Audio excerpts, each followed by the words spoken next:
Private लोग दिन रात मेहनत कर रहे हैं और वो लिमिट से बाहर बियॉन्ड बाहर जा करके और ज़्यादा और ज़्यादा और ज़्यादा ग्रोथ करने की स्थिति में आ रहे। तो प्रश्न है कि यदि यहाँ प्राइवेट नहीं होगा तो क्या कोई काम करेगा? तो जवाब है कि नहीं। तो इसलिए ऐसे सिस्टम में सरकार क्या होगी? स्ट्रिक्ट होगी, सख्त होगी। जैसे मान लो आप किसी ऐसे देश में रहते हो जो कैपिटलिस्ट है, तो आपके पास एक मकान है, मकान के 2 कमरे खाली पड़े हैं। तो कैपिटलिस्ट कॉन्सेप्ट क्या कहता है? उस 2 कमरे को किराए पर दे दीजिए, तो उससे आपको रेंट आ जाएगा और आपके रिसोर्स का यूज हो जाएगा। जैसे बिल्डिंग बहुत साल से खाली पड़ी हुई थी, हमने इनको ले लिया और इनको एक रेंट दे रहे हैं, और बिल्डिंग पहले कबूतर घुमा करते थे इसमें, अब हम और आप घूम रहे हैं। तो उससे 2 फायदे हुए, बिल्डिंग डैमेज होने से बच गई और आउटपुट भी ज़्यादा आया। That is capitalist concept. मान लो हम सोशलिस्ट कंट्री में रहते हैं और हमारे मकान के 2 कमरे खाली पड़े हैं, तो सोशलिस्ट कॉन्सेप्ट क्या कहता है कि सरकार आपसे वो 2 कमरे ले लेगी और उसको दे देगी जिसके पास नहीं है। तो आपके पास ज़्यादा था, उसके पास नहीं था, तो ये क्या हो जाएगा? इक्वल सोसाइटी का निर्माण हो जाएगा। मान लो आप कम्युनिस्ट में रहते हो और आपने सरकार को बताया कि मेरे मकान के 2 कमरे खाली पड़े हैं, तो सरकार ने आश्चर्य व्यक्त किया कि आपके पास मकान भी है। आपने कहा हाँ है, तो सरकार आपसे मकान ही ले लेगी और वो मकान सरकारी मकान बन जाएगा, हर कोई वहाँ आएगा रहेगा। ऐसे समझो सब कोई सरकारी ऑफिसर है, सबको घर भी सरकार दे रही है, गाड़ी भी सरकार दे रही है, खाना पीना भी सरकार दे रही है। तो ये ऐसा सिस्टम है, दैट इज कम्युनिस्ट। तो कोई काम नहीं करेगा, इसलिए ऐसे सिस्टम में सरकार को बहुत स्ट्रिक्ट होना होगा। इसका अच्छा एग्जाम्पल है चाइना। सुबह 6 बजे घंटा बजाएंगे तो देश को उठना होगा, 10 बजे घंटा बजाएंगे देश को सोना होगा। आप देखते होंगे विश्व की सारी कंपनियां चाइना भाग रही हैं, तो उसके पीछे एक बहुत बड़ा कारण कम्युनिज्म भी है, साम्यवाद भी है। आपने न्यूज शायद सुना हो, 8 बजे सुबह आना है ऑफिस में और 8 बजे जाना है, यानी 12 घंटे का स्लॉट है आपका। और आप काम करते समय बात न करने लगे, इसके लिए 3x2 स्क्वायर फीट का केबिन बनाया गया हर एम्प्लॉय के लिए, उसी में बैठ के काम करना है उसको। तो 3x2 स्क्वायर फीट का मतलब है कि वो बैठ नहीं सकता, खड़े होके काम करना है। और इस 12 घंटे में 10-10 मिनट का 3 ब्रेक है।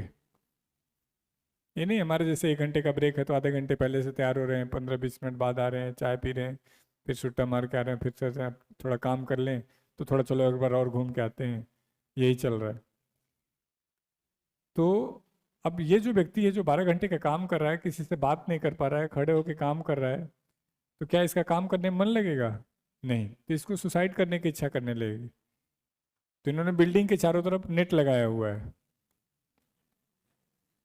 कि यदि आपको सुसाइड करना है तो घर पे करिए, वर्किंग प्लेस पे नहीं करिए।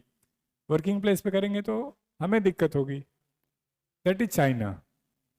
यानी लेबर का इतना ज़्यादा मतलब यूज होगा कि कंपनी और आगे और आगे।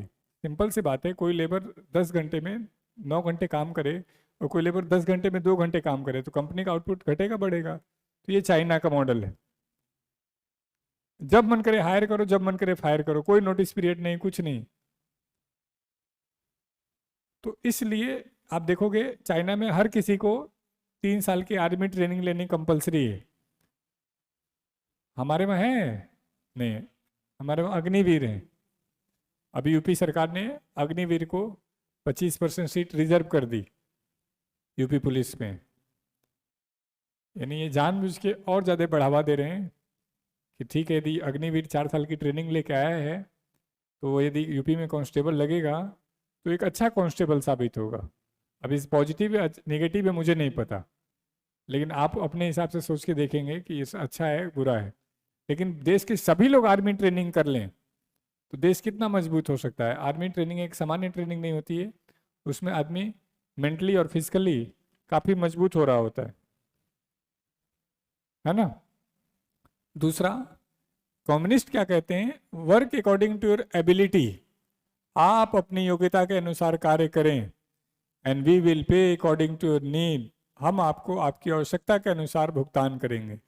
जितनी योग्यता है उतना ही काम करना है, और जितनी ज़रूरत है उतना हम आपको भुगतान करेंगे। जैसे मान लो आप पढ़ने लिखने में बहुत अच्छे हो, बहुत अच्छे, बहुत अच्छे हो, अब आप पढ़ लिख करके किसी कंपनी के सीईओ लग गए, तो आपके पास एक पत्नी है, दो बच्चे हैं, एक मम्मी पापा हैं, आप कुल कितने लोग हैं? 6। तो सरकार आपको 3 कमरे का मकान दे देगी, 6 सीट की कार दे देगी, आराम से आइए जाइए मौज करिए रहिए। आप ही की कंपनी में एक सिक्योरिटी गार्ड है, वो कम पढ़ा लिखा है, निकम्मा टाइप का है, उसके पास एक पत्नी है, 3 बच्चे हैं, एक मम्मी पापा हैं, कुल कितने लोग हैं? नहीं, 9। किसको छोड़ें पता नहीं। 3 बच्चे बोल दिया, 5 बच्चे बोल रहे हैं? 3, 5 बच्चे कर देते, तब 9 लोग हो गए ना। ठीक। अब सरकार क्या करेगी, उसको 5 कमरे का मकान दे देगी, 10 सीट वाली कार दे देगी। तो ऐसी कोई कार तो होती नहीं है, तो कोई छोटा बस दे देगी, आराम से आओ जाओ रहो। क्योंकि उसकी ज़रूरत ज़्यादा थी तो सरकार ने उसको ज़्यादा सुविधा दी, आपकी ज़रूरत कम थी तो सरकार ने आपको कम सुविधा दी। तो क्या कहा, work according to your ability, आपकी जितनी योग्यता उतना ही कार्य करिए, and we will pay according to your need, आपकी आवश्यकता को हम पूरा करेंगे। जैसे ज्वाइंट फैमिली में होता है, कुछ लोग योग्य होते हैं, वो पूरे परिवार की जिम्मेदारी निभा रहे होते हैं, और कुछ निकम्मे जाहिल टाइप के होते हैं, अपना टाइम काट रहे होते हैं। तो परिवार मजबूती से बढ़ेगा नहीं बढ़ेगा ये डिपेंड करेगा परिवार का मुखिया कितना मजबूत है। चाइना में सिर्फ 3 चैनल है, एक न्यूज चैनल जिसमें सिर्फ सरकार की तारीफ करनी है, कुछ भी उल्टा सीधा बोले सीधे गोली मारेंगे, सीधे फांसी देंगे।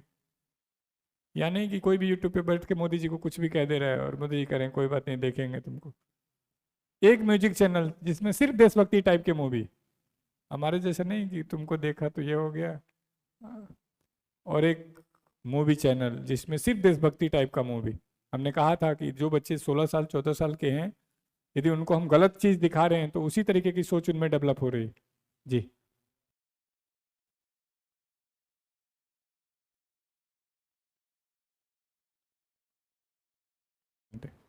हाँ, तो एक मूवी चैनल जिसमें सिर्फ देशभक्ति, आपने चाइना की मूवी कभी प्यार आधारित नहीं देखी होगी, कुंफू कर रहा होगा, मेडिटेशन कर रहा होगा, सिस्टम से लड़ रहा होगा।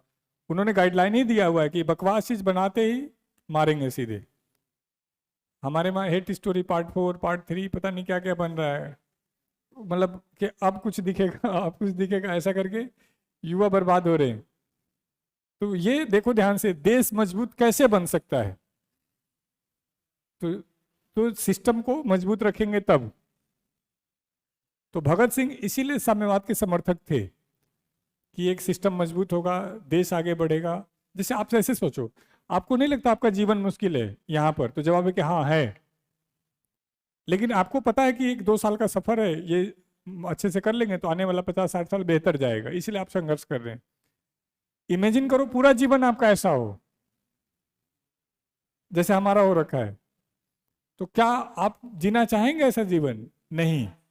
लेकिन यदि मान लो आप जिएंगे और आप मेहनत करेंगे ऐसे ही पूरे जीवन, तो कितने अच्छे रिसोर्स पर्सन बन जाएंगे आप, जिसको 16 घंटे काम करने की हैबिट है, जिसको प्रेशर लेने की हैबिट है, जिस नहीं सोने पे भी काम चल रहा है, कोई बुरी आदत नहीं, मतलब मजेदार।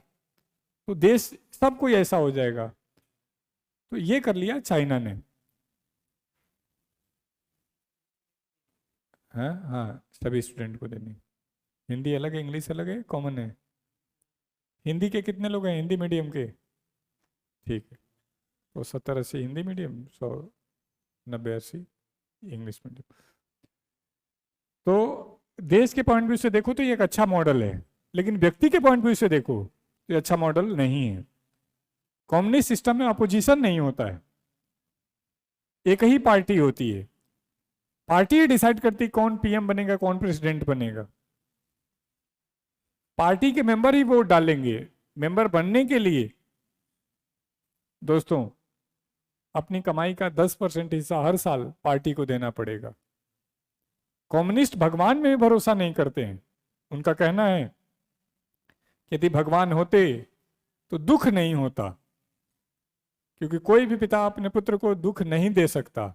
यदि किसी को दुख है इसका मतलब भगवान नहीं है, इसलिए ये भगवान का विरोध करते हैं। इसीलिए देखोगे जेएनयू में कम्युनिस्ट का गढ़ माना जाता है, जवाहरलाल नेहरू यूनिवर्सिटी को। तो वहां से विरोध शुरू होता है। जब हम और तुम दशहरा मना रहे होते हैं तो जैनों के लोग महिषासुर दिवस मना रहे होते हैं।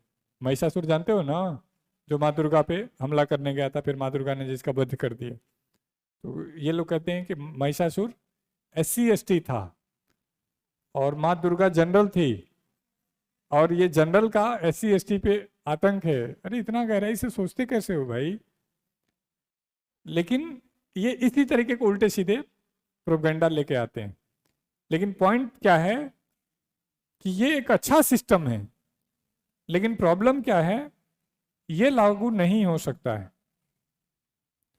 ये लागू नहीं हो सकता है। तो जब ये लागू नहीं हो सकता तो ऐसी स्थिति में बाकी सब लागू हो सकता है। क्योंकि प्राइवेट प्रॉपर्टी, जैसे रेड लाइट पे जो पुलिस वाला खड़ा है धूप में, उसका पर्पज आपकी सुरक्षा करना ही है ना। सही बात है। थोड़ा बहुत अपने बारे में भी सोचना पड़ेगा, धूप में दिक्कत है, हमारे बच्चे भी हैं। तो वो जो प्राइवेट प्रॉपर्टी की थोड़ी सी इच्छा है, थोड़ा सा डेडिकेशन बढ़ जाता है कि जी आपको कास्ट सर्टिफिकेट तुरंत चाहिए, हाँ हाँ चाहिए, तो 200 दे दीजिए तो तुरंत हो जाएगा। कहीं हम नहीं, हम करप्शन के खिलाफ हैं, कोई बात नहीं सर, 15 दिन में आ जाइएगा, हम कर देंगे। ऐसे कैसे? कोई दिक्कत नहीं है सर, आप गुस्सा मत करिए, 15 दिन में हो जाएगा। लेकिन आपने कहा ठीक है 300 ले लीजिए, उन्होंने कहा 15 मिनट बैठिए, अभी लेके आते हैं। तो उससे क्या फायदा हुआ?